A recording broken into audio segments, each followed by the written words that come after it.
یہ بات مکمل طور پر کوئی نہیں جانتا کہ ہم میں سے کتنے لوگ خراٹے لیتے ہیں، لیکن روز بروز یہ مسئلہ بڑھ رہا ہے۔ اس سے نہ صرف خراٹے لینے والے کی اپنی نیند میں خلل پڑتا ہے، بلکہ آس پاس کے لوگوں کو بھی کافی پریشانی ہوتی ہے۔ حتیٰ کہ بہت سے معاملات میں تو خراٹوں کی وجہ سے لوگوں کی شادیاں بھی ٹوٹ چکی ہیں۔ تو سب سے پہلے یہ جانتے ہیں کہ ہم خراٹے کیوں لیتے ہیں۔ جب ہم نیند کے دوران سانس لیتے اور باہر نکالتے ہیں تو ہماری گردن یعنی گلے اور ناک کے سافٹ ٹیشوز میں لرزش پیدا ہوتی ہے، اور اس سے جو آواز نکلتی ہے اس کو ہم خراٹوں کا نام دیتے ہیں۔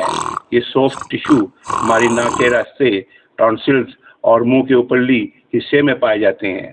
جب آپ سوتے ہیں تو ہوا کے گزرنے کا راستہ آرام دہ حالت میں ہوتا ہے، پھر ہوا کو اندر اور باہر جانے کے لیے زور لگانا پڑتا ہے، جس کی وجہ سے ان ٹیشوز میں لرزش پیدا ہوتی ہے اور خراٹوں کی صورت میں آواز نکلتی ہے۔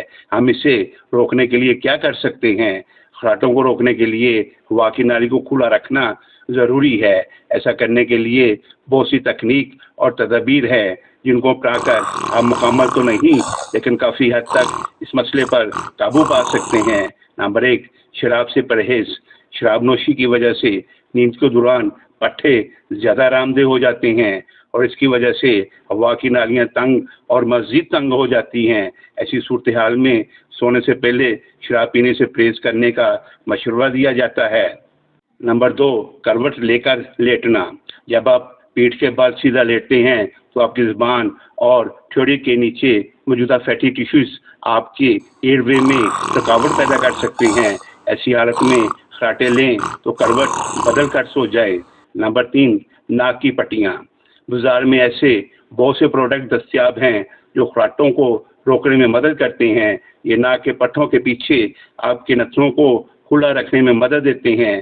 جب آپ اپنی ناک سے خراٹے لیتے ہیں تو یہ کام کرتے ہیں، لیکن اس بات کے بہت کم شواہد ہیں کہ وہ واقعی کارآمد ہیں یا نہیں۔ نمبر 4، اپنی ناک صاف رکھیں۔ اگر آپ کو زکام ہے اور آپ کی ناک بند ہے تو آپ کے خراٹے لینے کا امکان زیادہ ہوتا ہے۔ ایسی حالت میں سونے سے پہلے اپنی ناک کو اچھی طرح صاف کریں۔ نمبر 5، وزن کم کریں۔ اگر آپ کا وزن زیادہ ہے تو آپ کی ٹھوڑی کے قریب زیادہ فیٹی ٹیشو ہو سکتے ہیں جو ہوا کے راستے کو تنگ کر سکتے ہیں اور ہوا کے گزرنے میں رکاوٹ بن سکتے ہیں۔ ایسی صورتحال میں صحت مند وزن برقرار رکھنے سے خراٹوں سے نجات مل سکتی ہے۔ اگر آپ کو یہ ویڈیو پسند آئے تو چینل کو سبسکرائب کر دیں، کومنٹس میں اپنی رائے ضرور دیں۔ آپ کی سوچ ہمارے لیے قیمتی ہے اور اس پیغام کو دوسروں تک پہنچائے۔ دعا ہے اللہ تعالیٰ آپ کا حامی و ناصر ہو، آمین۔